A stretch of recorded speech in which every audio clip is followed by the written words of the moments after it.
మహాభారతంలో అతి ముఖ్యమైన వ్యక్తుల్లో ద్రోణాచార్య కుమారుడు అశ్వత్థాముడు ఒకరు. నుదిటి మధ్యలో ఒక మణితో పుట్టాడు. దాన్ని ఉపయోగించి అదృశ్యం అవ్వగలడు, గాయాల పాలు అవ్వకుండా ఉండగలడు. ఇంకెన్నో శక్తులు ఆ మణికి ఉంటాయి. ఒకరోజు అశ్వత్థామ ధర్మాన్ని తప్పుతాడు. యుద్ధ నియమం ప్రకారం చీకటి పడ్డాక యుద్ధం చేయకూడదు. అలాంటిది కురుక్షేత్రంలో నిద్రిస్తున్న పాండవుల్ని చంపడానికి వెళ్ళి చీకట్లో పాండవులు అనుకుని వాళ్ళ పిల్లల్ని చంపేస్తాడు. పాండవుల తర్వాత తరం పూర్తిగా అంతమవ్వాలని అర్జునుడి కోడలు గర్భవతి అనే ఉత్తరపైన బ్రహ్మాస్త్రం వేస్తాడు. అప్పుడు కృష్ణుడు ఆ శిశువుని కాపాడుతాడు. అశ్వత్థామకు శక్తుల్ని ఇచ్చిన మణిని నుదుటి నుండి పీకేస్తాడు. అధర్మ మార్గంలో వెళ్ళినందుకు అశ్వత్థాముడిని కృష్ణుడు శపిస్తాడు.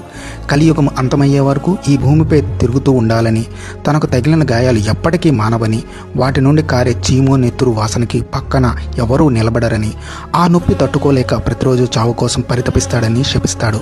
అశ్వత్థామ భూమిపైన ఇప్పటికీ ఏదో మూల తిరుగుతూ ఆ శివుడికి పూజలు చేస్తూ జీవిస్తున్నాడని నమ్ముతారు. ఎగ్జాక్ట్లీ ఇదే కల్కి టీజర్లో కూడా చూపించారు.